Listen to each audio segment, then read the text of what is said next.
Nós estamos exatamente num ponto do nosso estudo que, como todos nós sabemos, é um estudo que trabalha três obras trançadas. Trabalha O Espírito e o Tempo, de Herculano Pires, trabalha Depois da Morte, de Leon Denis, e também a obra de Pedro Granja, chamada Afinal, Quem Somos? E a gente vem trazendo essas três obras assim de uma maneira muito combinada, vendo, ó, essa aqui trata, vamos puxando.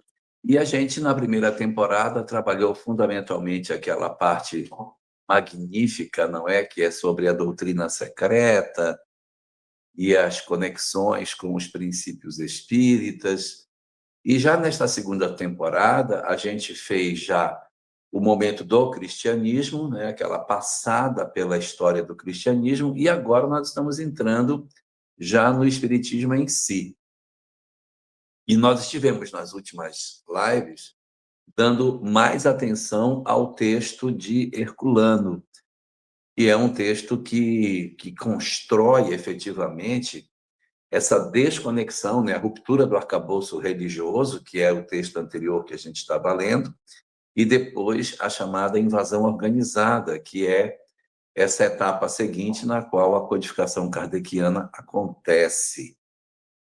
E aí a gente hoje está parando ali no texto de Herculano, que era o capítulo 5 da segunda parte, e estamos tomando, nesse momento, um texto que se aproxima, de alguma forma, ao conteúdo que Herculano nos traz, que é o capítulo 10 do Pedro Granja, que eu acho um capítulo muito interessante. Por quê? Porque a obra de Pedro Granja, ela é uma obra constituída com fundamentalmente dois tópicos, dois grandes blocos. Um primeiro bloco é a doutrina secreta. Então ele viaja pela Índia, viaja pela Gália, viaja entre os hebreus, Grécia, Roma. Ele faz a mesma viagem que Leon Denis faz na sua obra Depois da Morte. Mesma viagem. Navegando pelas várias culturas e vendo a conexão dos princípios com a doutrina espírita, estudando a doutrina secreta. Enquanto que Herculano não está fazendo exatamente isso. Herculano está estudando o comportamento do homem diante da mediunidade. Então, ele está vendo os horizontes que existiam, o horizonte primitivo, o horizonte agrícola, o horizonte profético, o horizonte civilizado, não é, para construir aquilo que a gente poderia chamar de arcabouço do conhecimento sobre a mediunidade, especificamente, que é um viés um pouco diferente daquilo que Pedro Granja e Leon Denis tratam. Só que a obra de Pedro Granja, ela tem dois grandes blocos de conteúdo. Um primeiro grande bloco é essa parte sobre a doutrina secreta, que a gente já viu. E o segundo grande bloco de estudo do nosso querido Pedro Granja são as experiências científicas do século XIX. A partir de um certo momento, a obra de Pedro Granja ela se desconecta desse aspecto mais filosófico, histórico, religioso das doutrinas antigas e mergulha de maneira total nas experimentações científicas. Vamos pegar as várias experiências dos diversos pesquisadores para começar a estudar a partir do capítulo 11. E o capítulo 10 é um capítulo ponte, em que ele inicia na doutrina secreta, mas ele já termina o capítulo dentro dos aspectos daquilo que seria o início da discussão para o espiritismo em termos de experimentação científica. E o Leon Denis? Cadê o Leon Denis? O Leon Denis, ele vem falando da doutrina secreta e chega no espiritismo. Quando ele chega no espiritismo, ele vai ter algumas conversas sobre essa questão mais técnica, científica do século XIX. Então, ele vai se ocupar mais de um aspecto que é muito importante para nós, que são discussões filosóficas, as análises filosóficas do espiritismo. Então, o que é que a gente vai ter? A gente vai ter a obra de Pedro Granja tratando dos aspectos científicos E só que Pedro Granja não é filosófico, ele não vai avançar. Quando a gente terminar essas discussões científicas, que vão demorar para a gente terminar, porque, cara, é cada experimento, é cada coisa, é cada testemunha, é cada livro, cada relato de experiência fantástico. Quando acabar essa parte, o Pedro Granja vai se despedir de nós. A gente vai ficar só com Herculano e com Leon Denis, discutindo a parte mais filosófica que o Espiritismo tem e as suas consequências morais, que Pedro Granja não atua, não trabalha. Então, hoje, especificamente, Ivana, a gente vai trabalhar o capítulo 10 do Pedro Granja, chamado o capítulo que trata, é anterior à doutrina. Deixa eu ver se eu lembro aqui o nome do capítulo. O capítulo 11 eu sei que é a doutrina espírita. O capítulo 10, isso mesmo. O capítulo 10 é a doutrina espírita e o capítulo 11 é a teoria espírita, que é outro, que aí já vem só experimentação científica. Então, hoje, esquece tudo que tem para trás, esquece toda a parte histórica de doutrina secreta, parte de cristianismo, os aspectos que a gente viu dos antecedentes de Swedenborg, de Andrew Jackson Davis, dos albores da codificação, da chegada de Kardec. Agora, essa parte histórica ela vai ser encerrada nesse capítulo e daqui para frente o mergulho é nas experimentações. Só que hoje ele vai fazer a ponte, nos iniciando nesse ponto de discussão e terminando já dentro das experimentações, tá? Eu queria só destacar uma frase que ele fala no início do capítulo, ali logo no começo, que ele diz assim: dia virá em que todos hão de compreender que não há antítese entre a ciência e a verdadeira religião. Olha que coisa interessante isso, né? Esse é o ponto de argumentação de onde o Pedro Granja vai partir, que é ele dizer que depois de todas essas discussões da doutrina secreta, de tudo isso que a humanidade viveu, todas as histórias do cristianismo, de todo esse mar de experiências que a gente já teve, nós vamos chegar a uma conclusão de que não pode existir essa desconexão entre a ciência e a religião que foi imposta pela história do cristianismo durante muito tempo sobre nós. A gente sabe, não é, que na antiguidade a ciência e a religião andavam de mãos dadas no Egito Antigo. Assim como na aldeia indígena, o pajé representa toda a ciência e toda a religião. Não existe contradição entre esses dois mundos. Mas quando o cristianismo se espalhou sobre a Europa, houve um divórcio entre esses dois saberes e começou uma perseguição da religião que tinha poder sobre a ciência. Agora que as coisas mudaram, agora a ciência persegue a religião. E a gente vai ver esse processo de perseguição da ciência sobre a religião no finalzinho da live de hoje. Vocês vão ficar chocados. Vou fazer agora igual aquele pessoal de televisão. Não perca o final da live de hoje, porque vocês vão ficar chocados com o final. É verdade. O que a gente vai dizer no finalzinho da live de hoje é muito surpreendente. É muito surpreendente, tá bom? Então, é assim, esse capítulo, o Pedro Granja inicia fazendo a conexão da doutrina secreta com o espiritismo, falando sobre essa questão que você estava bem lembrando, que religião e ciência não podem entrar em contradição. E que durante muito tempo isso foi assim praticado. Nós tivemos um período muito longo em que tudo isso aconteceu, porque havia uma crença de que aqueles que serviam a Deus não deveriam se curvar a outras verdades, como se a verdade religiosa não promanasse da mesma fonte que promana a ciência, como se a ciência fosse fruto dos homens e a religião fosse fruto do divino. Então, ele vai fazer conosco essa viagem e lá no meio do capítulo, aí para quem possa estar acompanhando pelo livro, é na página 134 que ele tem uma frase que se repete em O Livro dos Espíritos também, em que ele diz: o Espiritismo não é uma ciência nova. Isso é muito surpreendente, porque nós, muitas vezes, queremos enxergar o Espiritismo como se ele tivesse trazido ao mundo tudo aquilo que nós sabemos como verdade espírita.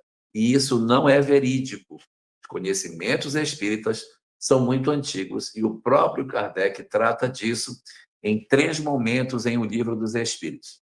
No comentário do item 222, no primeiro parágrafo, em que ele diz que o Espiritismo é doutrina antiga, ele repete isso de novo na conclusão, na 6ª parte, no primeiro parágrafo, ele vai novamente afirmar a mesma coisa e também vai dizer a mesma coisa no 3º parágrafo, primeiro e 3º parágrafo, do 6º tópico da conclusão. O Espiritismo não é novo.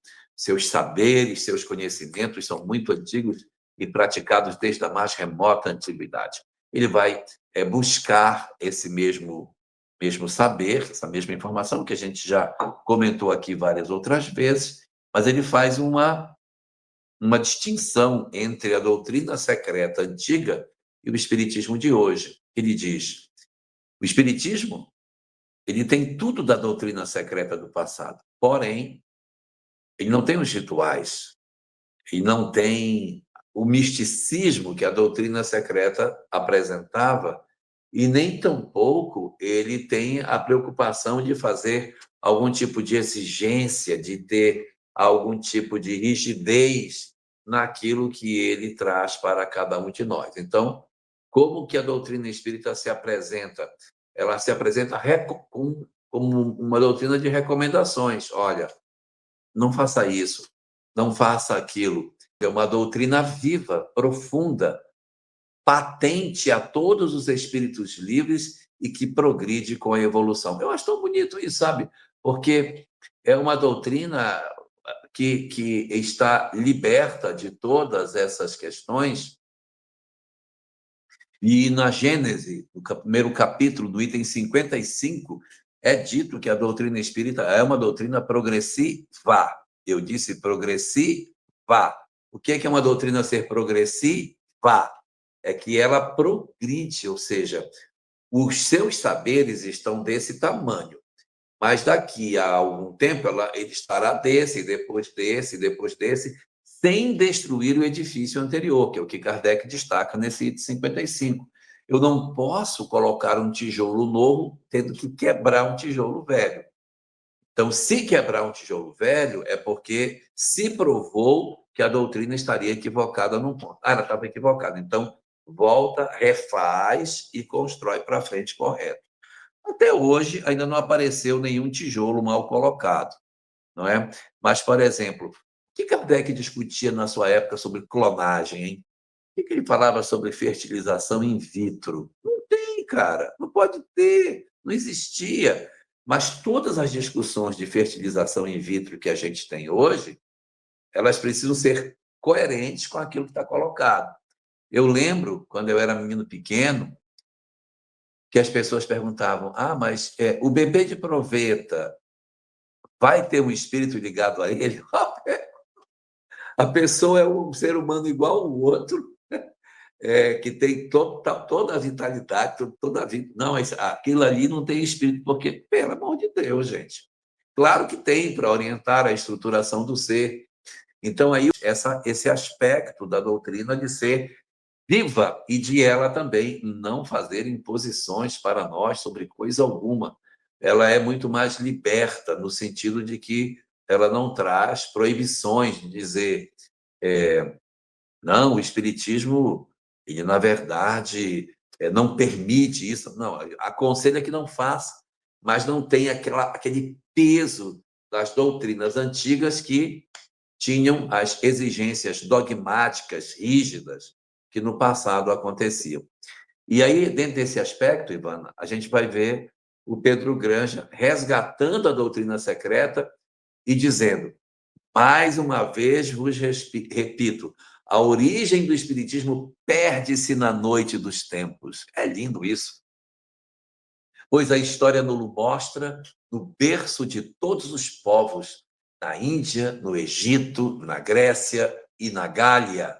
como vimos, que é porque são os capítulos anteriores, no seu primitivismo manifesta os seus vestígios. Então, aí ele vai falar de várias culturas, resgatando, de certa maneira, fazendo uma espécie de um resumo, uma culminância de todos os capítulos anteriores que trabalhavam sobre esses aspectos da doutrina secreta. E ali ele vai abrindo cada vez mais as discussões a esse respeito. Isso, Ângela, a origem do espiritismo perde-se na noite dos tempos. O espiritismo, ele é progressivo, né? Progressivo. É isso mesmo, porque ele vai ampliando as suas leituras. Está colocando aqui uma outra questão, de que se ele é progressivo, ele é progressista. O problema é que esta palavra progressista, hoje, ela carrega muitos significados, inclusive alguns significados mais voltados para aspectos de correntes políticas. Então, se a gente usa a expressão de que o espiritismo, por ser progressivo, ele é progressista, a gente pode estar querendo trazer para dentro do corpo da doutrina espírita aquilo que ele não é. Ele não é atrelado a correntes ideológicas em termos partidários. E hoje essa visão progressista, ela é muito mais falada quando a gente usa essa expressão. Ela hoje, pode ser que daqui a 50 anos ela não tenha mais esse tipo de percepção, mas na atualidade, no momento atual que a gente vive, ela está muito carregada de um sentido muito ligado a aspectos políticos, né? Muito bem. E aí, esse texto, ele vai mostrando toda essa dinâmica e dizendo que, durante um período da nossa história, essa mediunidade, essas verdades espirituais, esse conhecimento todo, ele esteve na nossa mão. A gente lidou com isso de maneira muito natural. Mas o que é interessante na discussão é que, depois de um certo período, começou a acontecer um descolamento e todo esse conhecimento ele começou a ser perseguido. Isso é muito interessante, porque isso era muito usado na Grécia Antiga, as consultas nos oráculos, aquela coisa. Só que depois que o cristianismo se impõe como doutrina dominante, ele destrói tudo aquilo que era diferente dele. Ele é uma doutrina muito intolerante. Daí a gente vai viver um período de afastamento da mediunidade das nossas relações naturais no Ocidente. O Oriente é outra conversa, lá não sofreu a influência que o cristianismo promoveu do lado de cá. Mas, no Ocidente, a gente teve, sim, um garroteamento das nossas experiências mediúnicas durante boa parte da nossa história. A história medieval, houve um recuo enorme da mediunidade, com perseguição, bruxas, queima, fogueira, aquela coisa toda. Depois a gente vai ter, na Idade Moderna, a continuidade dessa prática e o fermento do iluminismo. O fermento do iluminismo vai aparecer ali na Idade Moderna, permitindo que se começasse a questionar. E o Pedro Granja, ele até traz, dentro do texto dele, as discussões sobre a Revolução Francesa, né? Que a gente já até comentou aqui, sobre os impactos dessa Revolução Francesa, que veio acabar com o período de dogma, de crenças no inferno e dos massacres sanguinários que, em nome da religião, aconteceram durante boa parte da nossa história, junto com as questões de cobiça, os dramas que a nossa humanidade viveu, muito divorciados de tudo isso. E ele vai comentar o fato de que o cristianismo ele veio ocupar um espaço muito importante, que era essa preocupação social que as outras doutrinas não promoviam. Então, o cristianismo nascente traz essa visão social, né, nas primeiras horas do cristianismo, nós temos uma presença muito forte do trabalho assistencial, que depois ele é recuado e fica muito mais dogmático e se atrofia essa parte da caridade dentro das nossas condições. E aí, o que é que diz o Pedro Grande? Que a gente vai viver esse período de atrofia, de encurtamento das nossas experiências espirituais.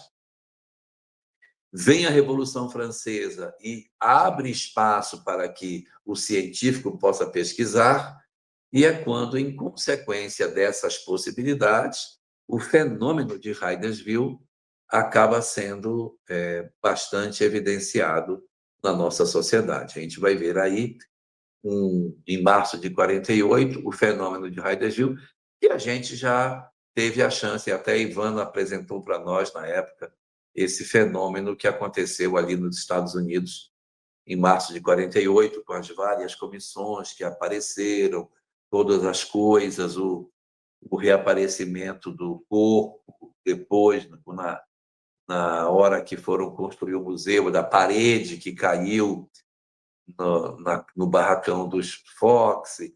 Então, ele vai contar todas essas coisas aqui, e dizendo que tudo isso faz parte de uma retomada que iria acontecer. E aí a gente chega no ponto que eu considero o ponto mais importante do nosso estudo da noite de hoje. Por quê? Porque a gente já viu isso em outras oportunidades. Já viu tudo isso, viu a presença de Kardec, os estudos que ele fez, todo esse grande trabalho que foi produzido. Mas existe um negócio muito interessante que é tratado dentro deste capítulo da obra, que a gente pouco fala dele nos nossas casas espíritas. Para quem estiver acompanhando no livro, esse ponto, que de certa maneira é um ponto magno dentro do capítulo e pouco explorado, está a partir da página 145. Quem estiver aí, pode pegar a página 145 seguinte. Ele vai contar o seguinte, que em 1867, 1867, poxa, 1867, nós já tínhamos a doutrina espírita com o Livro dos Espíritos publicado, nós já tínhamos o Livro dos Médiuns, o Evangelho, já tinha, só estava faltando a Gênese. Só faltava a Gênese. Já tinha muita coisa já publicada. E aí, em Londres, eu não estou falando em Paris, porque Paris é Paris, França é França.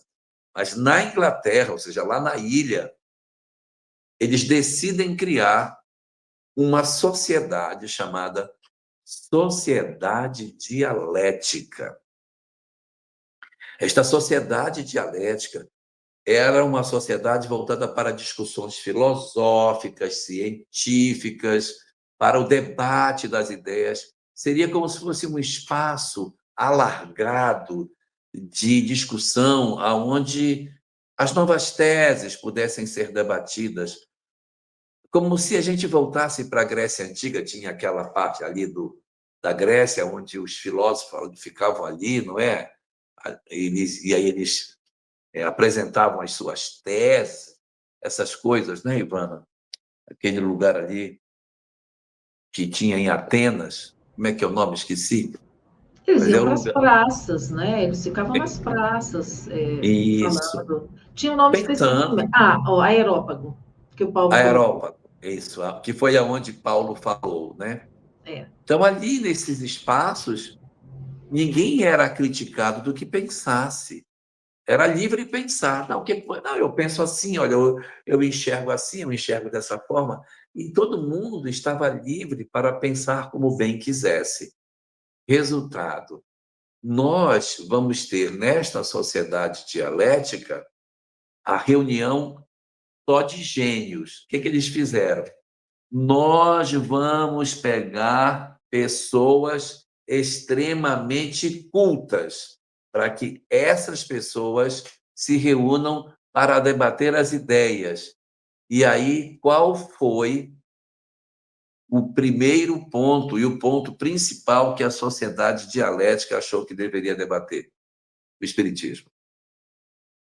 Então, esses cientistas, que eram em número de 38, eles disseram, nós vamos estudar esse negócio desse fenômeno. Estava muito, muito em voga, né? O espiritismo estava muito sendo comentado nesse período, e aí eles resolvem promover essa instituição. E nós tínhamos dentro dela uma figura muito importante, que é Alfred Russel Wallace. Alfred Russel Wallace, ele é um grande pesquisador da área da evolução das espécies. Ele tem uma contribuição muito grande e pouco reconhecida. As pessoas falam muito de Darwin, né? A evolução das espécies, Darwin. É verdade, Darwin foi uma pessoa muito importante nisso. Mas o livro Evolução das Espécies, de Darwin, não fala do homem. O livro Evolução das Espécies fala dos animais. Darwin não ousou falar do homem. Não ousou falar do homem. Na última página da sua obra, no penúltimo parágrafo, ele diz: estudos assemelhados podem ser feitos em relação ao ser humano. Mas ele não ousa dizer que o ser humano também foi fruto de um processo evolutivo. E foi Alfred Russel Wallace quem fez isso, porque Alfred Russel Wallace viajou para a Ásia e encontrou vários esqueletos humanos primitivos e concluiu, numa teoria, a mesma tese de Darwin. Darwin observou os animais e concluiu que eles evoluíam. De que maneira? Pela luta pela sobrevivência, o mais capaz é que ficava. Alfred Russel Wallace fez a mesma coisa com cérebros ou crânios humanos. Chegou à mesma conclusão. E aí ele vai até Darwin e diz para ele: professor, eu cheguei à mesma conclusão que o senhor. Eu sei que o senhor tem essa tese, mas o senhor não publicou. O senhor tem isso guardado há muito tempo. Se eu publicar, talvez eu não tenha o impacto que teria pela sua respeitabilidade. Eu queria que o senhor publicasse seu trabalho sobre os animais, e aí eu publico sobre o homem em cima do seu.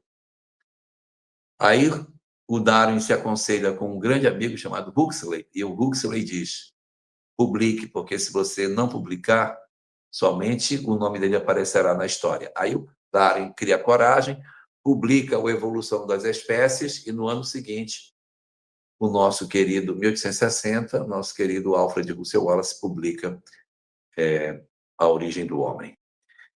Então, depois eles iam publicar coisas juntos, iam trabalhar muito juntos. Mas esse cara é um cara muito importante na história da humanidade pelo conhecimento que ele traz, a contribuição para o desenvolvimento humano. E ele vai ser o capitão desse time, né? Nós vamos ter aqui, nesse momento, a formação desta sociedade, que vai ter um trabalho muito importante. Eles vão se reunir nesse corpo de pesquisadores. 4 eram espíritas e todos os demais não eram espíritas. E eles começam a estudar os fenômenos. Eles vão ficar fazendo o seguinte: tá legal, que tipo de fenômeno tem? Vamos investigar, bora ver o que é que tem, vamos atrás. E aí é uma opinião não de um cientista, mas da nata dos cientistas que viveram na Inglaterra no século XIX. Eu falei errado. Eu disse que eram... Eu errei. Não são 38, são 33. Dentre os 33 membros que compunham a comissão, só 4 eram espíritas convictos. 8 acreditavam na realidade de fenômenos. 6 eram completamente indiferentes ao assunto e 15 eram tipicamente os descrentes e materialistas. E aí compõe esse grupo que vai começar esses estudos. E aí eu quero dizer para vocês o que foi que essa comissão descobriu. Nos estudos que a comissão fez, eles descobriram 20 fenômenos diferentes. Eles atestam a veracidade de 20 fenômenos distintos. E aí eu quero mostrar para todos nós os 20, todos os 20 nós já conhecemos. Não tem nenhum fenômeno. Nossa, ouvi falar disso. Todos esses fenômenos que eu vou falar, eles já são conhecidos nossos. O problema é você ter isso num relatório científico assinado por uma série de personalidades de vulto do século XIX. Então, o primeiro fenômeno visto é evidentemente o primeiro dos fenômenos relatados também em Hydesville, ruídos. Então, eles ouviam ruídos diferentes que vinham das paredes, que vinham de dentro de móveis, de algumas coisas que eles observavam, porque quando Kardec trata da tipologia, ele fala que tem 2 tipos de tipologia. Existe a tipologia interna, que é aquela em que as coisas estalam, a parede estala, as mesas estalam, os objetos estalam dentro deles, como se alguma coisa fizesse tec dentro dos objetos. E existe um segundo tipo de tipologia que Kardec chama de tipologia báscula. Báscula tem a ver com basculante, com movimento, que era a tipologia feita com a perna da mesa, que subia e batia no chão. Imagina, você tem uma cadeira, aí a cadeira levanta um pé e pá, pá, pá, pá, pá, pá, pá, pá, pá. Quando você tem uma cadeira que bate o pezinho no chão, aí a tipologia báscula. Quando ela não se movimenta, mas você, com a mão em cima dela, você sente que ela estala, ou você ouve os estalados nas paredes, então estamos falando de tipologia interior.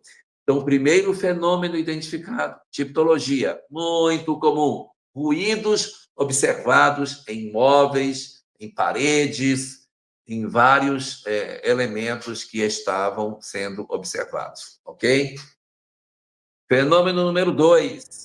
Elahá, Oi. antes de você narrar o fenômeno número 2, eu quero compartilhar com você uma experiência que eu vivi em Salvador, lá no Grupo Espírita Sheila, que eu achei muito interessante. O Florencio Anton, nosso amigo, né, é o dirigente lá do Sheila, e ele faz uma técnica com os aprendizes de espiritismo lá da Casa Espírita.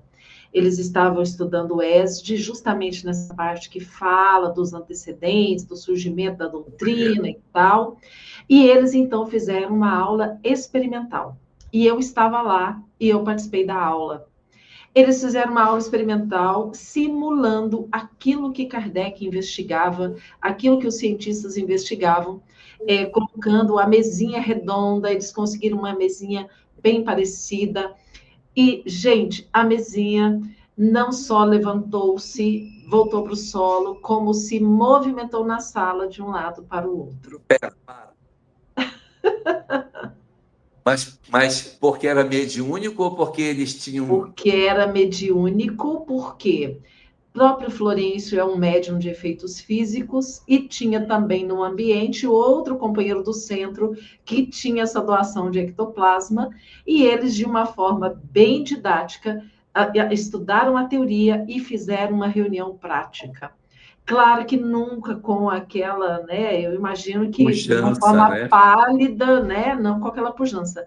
Mas eu estava lá nesse dia e foi Cara, muito que coisa incrível muito essa. legal. Essa é legal demais. Essa é muito boa. Pois é. Muito boa essa. Então, esse fenômeno de ruídos que foi identificado lá em Hydesville apareceu também nos estudos. Vamos embora para frente, que tem muito fenômeno. Vamos para frente. Fenômeno número 2.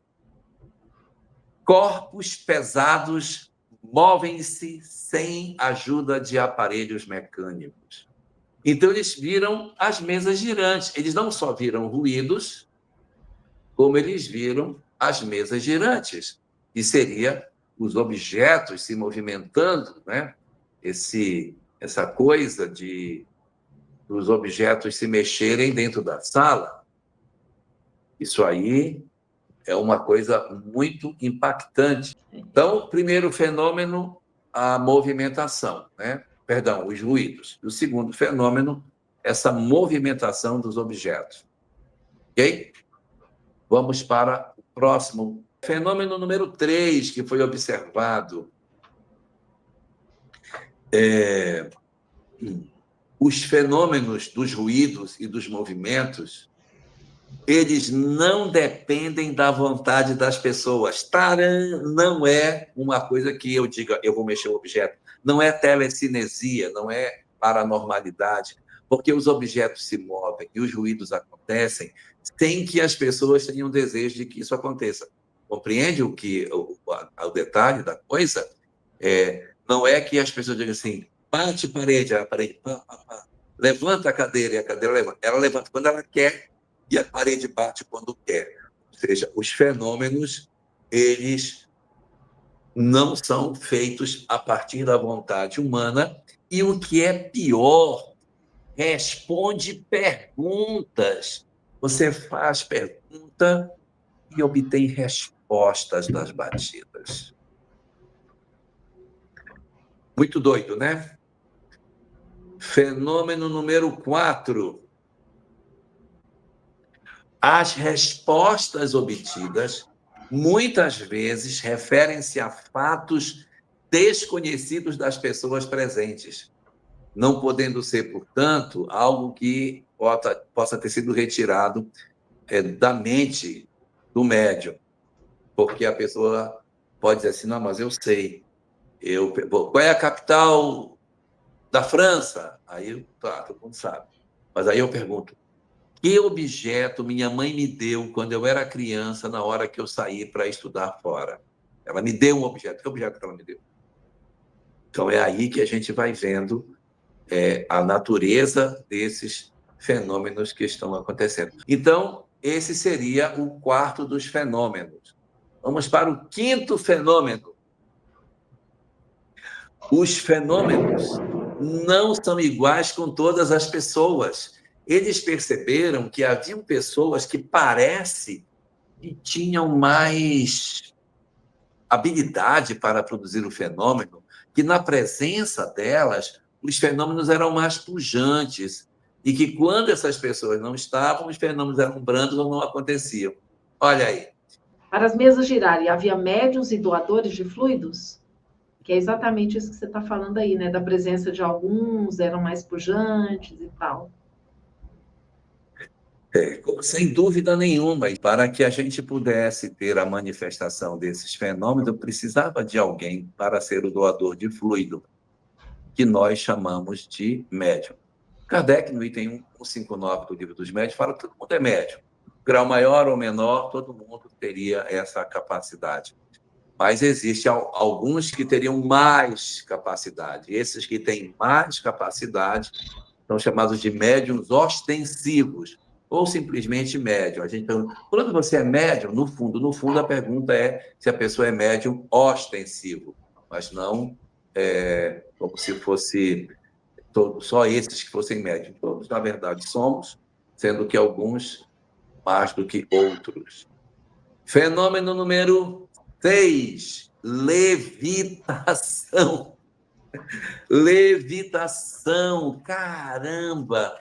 Quem era muito bom de levitação era Daniel Douglas Home. Ele entrava por uma janela, saía por uma janela e entrava pela outra. Era o fenômeno que ele mais fazia, levitar. Então, ele estava aqui e, de repente, o homem se elevava do chão, ficava alto do chão. E eles viam não só pessoas, mas também objetos que ficavam levitando, contrariando a lei da gravidade, né? Vamos seguindo. O que mais que a nossa sociedade descobriu? Número 7, aparição de mãos e formas que não pertencem a nenhum ser humano vivo. Você sabe que eu tive outro dia uma conversa longa com o Haroldo Dutra Dias, e ele me contou que ele teve um experimento desse, acho que foi em Salvador. Lá no Florencio eu estava também. Ah, você tá em todas, né? Nós estivemos lá por 3 vezes seguidas nessa reunião que o Florencio fez de materialização. Que Haroldo estava, numa delas o Álvaro estava. Isso, Álvaro estava. Muito interessante, muito legal. E numa delas uma mão se materializou nitidamente. E o Haroldo me disse que o Arnaldo conversou com ele. Arnaldo Rocha, sim. Arnaldo Rocha ficou tão na minha frente, que ele falava tão perto de mim, que o bafo dele, eu sentia o bafo dele na minha cara, assim, ele falando na minha frente, eu sentia o ar da boca dele saindo. E ele todas disse, as a pessoas voz... ouviam. Oi? E todas as pessoas ouviam, porque era um fenômeno de voz direta. Fenômeno de voz direta. Eu estava sentada ao lado e eu ouvi o Arnaldo falando com ele. E ele me dizia, a voz não era de outra pessoa, a voz era a voz do Arnaldo. Isso é muito louco, gente. Isso é muito louco. Vamos para frente. Que mais que esse povo viu, pelo amor de Deus? Número 8, eles ouviram músicas, execução de trechos musicais. E lembrem, estamos no século XIX. Nessa época do século XIX, quando tinha a exibição de ópera, no teatro tinha um fosso assim na frente, onde a orquestra ficava. Hoje não tem mais isso, porque você aperta lá o playback e toca a música e as pessoas dançam e cantam e tal. Naquela época era tudo ao vivo, então a execução das óperas tinham que movimentar as orquestras para que elas executassem toda vez as peças que compunham. Podiam errar, né? É um negócio muito mais complicado no passado. Então, não dava para dizer assim, não, o cara tinha um instrumento, um iPod, um negócio que faz de um celular escondido e ele apertou lá e transmitiu. Não existia esse tipo de instrumento que pudesse transmitir. O Alberto Almeida contou uma vez para nós que eles estavam numa reunião mediúnica e começaram a ouvir uma música. Aí, depois da música, uma entidade se manifestou e disse para eles, a música que vocês ouviram é uma homenagem nossa a vocês pelos esforços que vocês têm feito, o trabalho que vocês têm. É um estímulo para que vocês continuem na tarefa. Que lindo. Bacana, né? Então, a execução de trechos musicais foram também identificados. Fenômeno número 9, execução de desenhos e pinturas produzidos num tempo tão rápido que não poderiam ser produzidos pela mão humana. Desenhos se apresentavam muito rapidamente, feitos diante de todos. Oi, Lahá, isso seria a pintura mediúnica?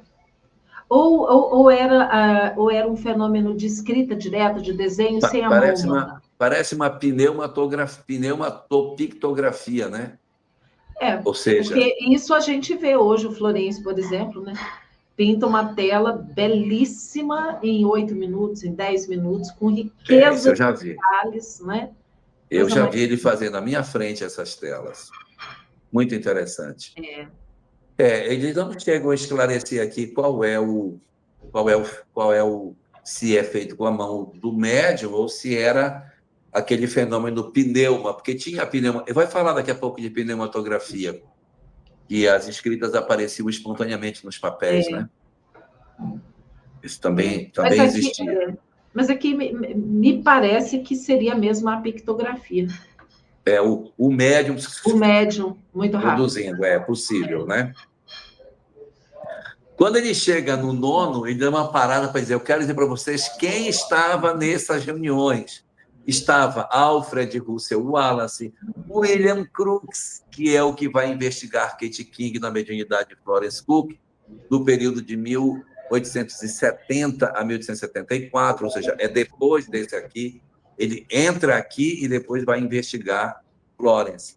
Aí tem esse cara que eu não sei falar o nome, Arthur Findlay, Oliver Lodge, que esse é bem conhecido na doutrina espírita, William Barré, Camille Flammarion, Charles Richter, Paul Gibier, Ernesto Bozano, César Lombroso, Barão do de Pré, que são nomes bem conhecidos dentro da doutrina espírita. Bem conhecidos. A Mazé está falando do trabalho que o Luiz Hu tem feito ultimamente, né, de transcomunicação instrumental.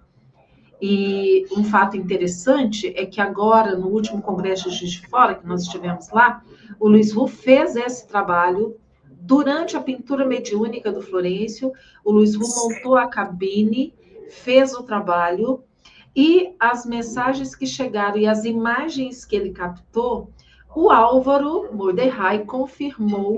Uma delas é do espírito Jacozinho, que trabalha com o Álvaro lá no Cisco de Luz em São Paulo. Sim. Luiz Hu captou a imagem do Jacozinho por transcomunicação instrumental e outras também, inclusive com uma pessoa que estava no ambiente, que o cunhado tinha tentado suicídio. E vem nas vozes pela transcomunicação instrumental uma mensagem falando desse fato, do homem que tinha tentado suicídio, falando da importância da vida. Fantástico esse trabalho de transcomunicação que o Luiz Hu está fazendo. Espetacular. Espetacular. Espetacular. Número 10, a alteração do peso dos corpos. Então, você tem uma balança, você coloca um objeto na balança, isso é quase uma levitação, né? Em que você diminui a ação da gravidade sobre aquele corpo. Fenômeno número 11, livramento de médiuns. Você pegava um médium, amarrava, botava dentro de determinadas condições que ele não conseguiria se livrar, os espíritos vinham, desatavam os nós, soltavam as correntes, quando via, o cara estava livre, né? Os médiuns eram amarrados em ferros, presos com argola, trancados, e os espíritos vinham e promoviam a soltura deles. Fenômeno número 12, imunidade à ação do fogo. Essa imunidade à ação do fogo a gente vê, às vezes, em alguns iogues, quando eles entram em transe, o cara anda em cima de brasa e não se queima, né? E tem toda essa... Isso, a pessoa em estado alterado de consciência, ela consegue ter algum tipo de situação desse tipo. A gente tem também, nos cultos afro, experimentos em que as pessoas bebem, quando termina o fenômeno mediúnico, o cara não está bêbado. Não tem ação da bebida.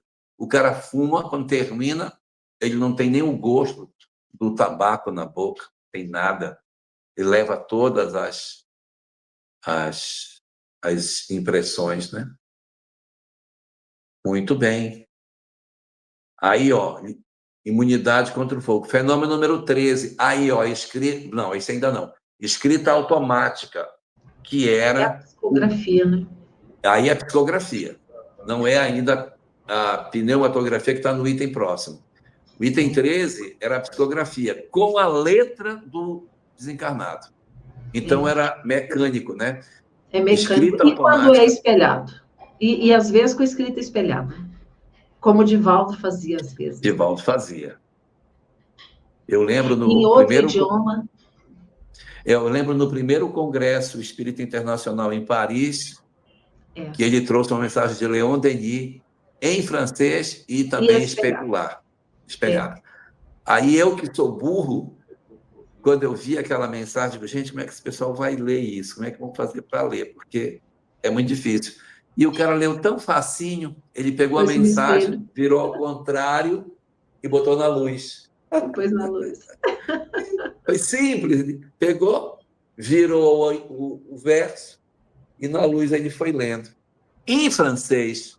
Muito doido, muito doido.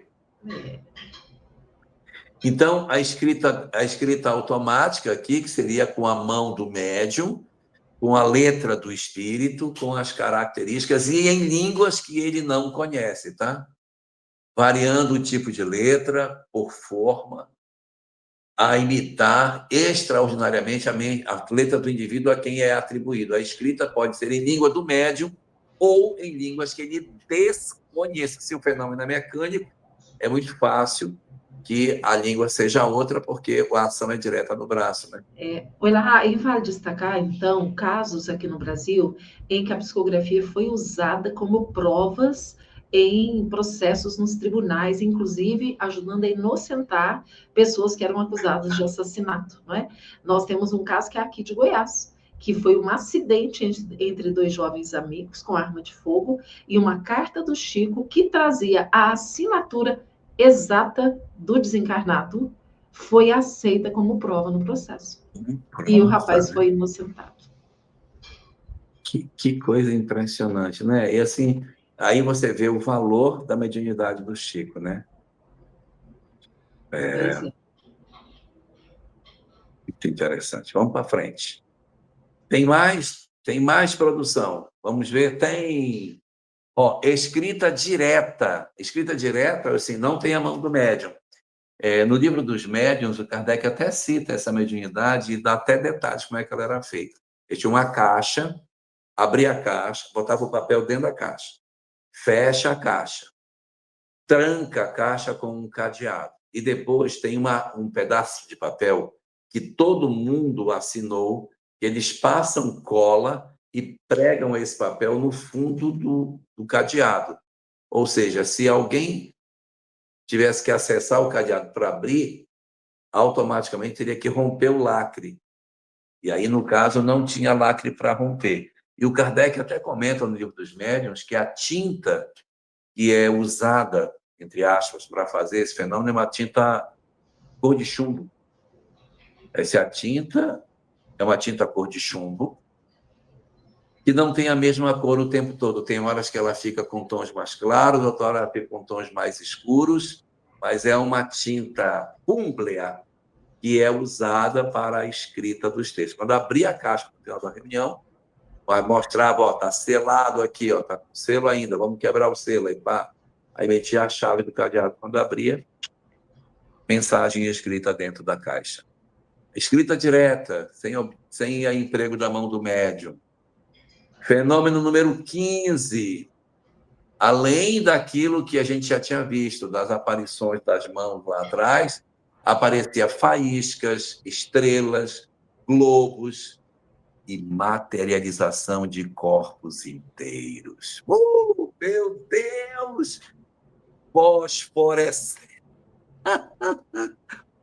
Isso é louco. Fosforescentes. Fosforescentes ou opacos, visíveis e audíveis. Gente, isso era para revolucionar a história da humanidade. Pois é, e aí eu me pergunto, né? Esse corpo de cientistas importantes da época, que fizeram esse trabalho, deixaram esse documento, e isso se perdeu. Os cientistas de hoje não, né, não sabem disso, não se interessam por isso. Né? Desconsideram, né?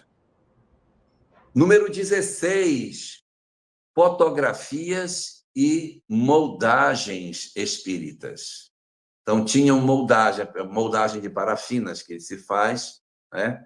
E as fotografias que eram obtidas também dessas entidades. Número 17, clara audiência e clara evidência, que é como ele chama aqui no texto, mas seria vidência e audiência de certos médiuns que conseguiam acessar a fala, ouviam espíritos naquela reunião. Descreviam fatos, descreviam coisas que não eram de seus conhecimentos. Né? Olha, aparece aqui uma senhora, está vestida assim, assim, assim, ela diz que é sua mãe, que não sei o quê. Então, aí, a descrição do indivíduo, o que ele estava dizendo, mostrando exatamente esse fenômeno aí. Fenômeno número 18, a linguagem. A linguagem não era compatível com o conhecimento rude do médium. O médium, às vezes, é uma pessoa de conhecimento parco, que tinha pouca cultura intelectual. Mas a mensagem vinha dentro de uma transcendência de conhecimento que não podia ter saído daquela pessoa. Pessoa chucra, dando respostas extremamente sábias, mostrando que aquele conhecimento não teria vindo daquela pessoa diretamente, mas alguma coisa é que produzia este fenômeno. Número 19, personalidade múltipla do médium. É o fenômeno da manifestação, né? Durante o transe, o médium muda de voz, muda de modos, a fisionomia às vezes se transforma, transfiguração, chegando a dar a ideia muito aproximada da pessoa falecida e que fala pela boca do médium. Por vezes falam línguas que nunca aprenderam. Aí eu me lembro de Dr. Bezerra falando por Divaldo. Lembra no CFN, todos os anos, ali na plenária do CFN, a transfiguração do Divaldo, a voz tudo a gente já sabia que era Dr. Bezerra. É impressionante esses fenômenos. E o último, a faculdade de diagnosticar, que é uma, e a faculdade de curar, que é outra, que eles também observaram. Pessoas que curavam, médicos que podiam ter o dom de curar pela simples imposição das mãos, curando muitas doenças e aliviando o sofrimento noutras. Todos esses fenômenos foram observados. E eu disse que no final ia deixar uma informação, né? E foi o seguinte, eu vou ler aqui o parágrafo. Tal é o resumo, a súmula dos fenômenos espíritas expostos no relatório da comissão designada, foi uma comissão da Sociedade Dialética, e que ela silenciaria se não for a corajosa deliberação de seus membros de a publicar. O que é que a gente tem de notícia? Eles fizeram o trabalho, eles terminaram, mas eles não quiseram publicar. Você acredita? Os cientistas atestaram e depois disseram, mas não publica isso com o meu nome. Isso não foi publicizado de uma maneira larga. Então, durante um tempo, que não foi um tempo muito longo, de repente, de um ano mais ou menos, em 1870 que eles concluem esse trabalho. Então, eles ficam discutindo sobre a publicação, relatório pronto, e em 1871 eles fazem uma publicação, uma divulgação mais tímida, não é uma publicação de um livro, não é uma coisa. O relatório é entregue para a pessoa, o relatório é entregue, eles não conseguem publicar. É mole? Não fez. A Sociedade Dialética fez todas essas pesquisas e, no final, não fez a ampla divulgação daquilo que ela mesma descobriu. Meu Deus!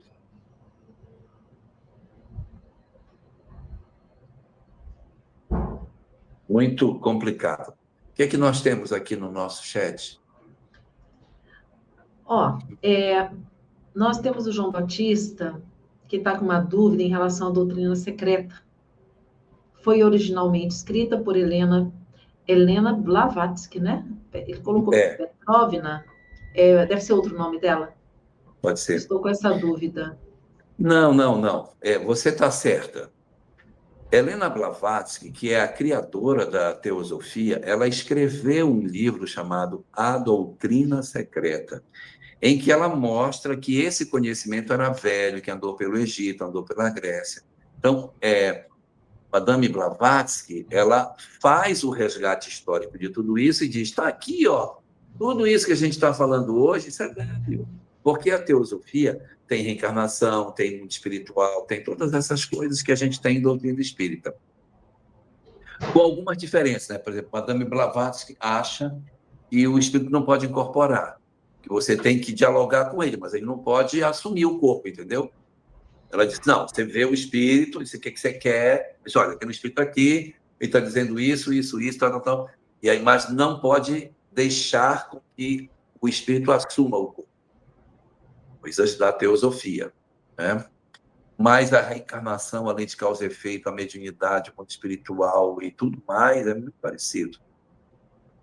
E ela escreveu esse livro. Então, ela tem um livro chamado A Doutrina Secreta.